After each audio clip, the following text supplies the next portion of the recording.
ছড়া যে বানিয়েছিল, কাঁথা বুনেছিল, দ্রাবিড় যে মেয়ে এসে গম বোনা শুরু করেছিল আর্য পুরুষের ক্ষেতে, যে লালন করেছিল শিশু, সে যদি শ্রমিক নয়, শ্রম কাকে বলে?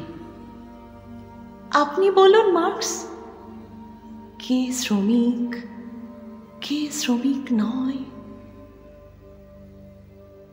নতুন যন্ত্রের যারা মাস মাইনের কারিগর, শুধু তারা শ্রম করে?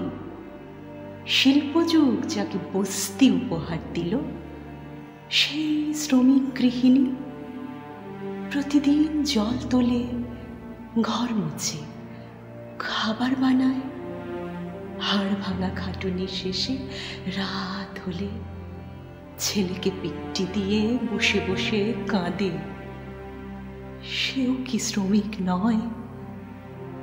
আপনি বলুন মার্কস, শ্রম কাকে বলে? গৃহশ্রমে মজুরি হয় না বলে মেয়েগুলি শুধু ঘরে বসে বিপ্লবীদের ভাত রেঁধে দেবে, আর কমরেড শুধু যার হাতে কাস্তে হাতুড়ি। আপনাকে মানায় না এই অবিচার। কখনো বিপ্লব হলে পৃথিবীর স্বর্গরাজ্য হবে, শ্রেণীহীন রাষ্ট্রহীন আলো পৃথিবীর সেই দেশে।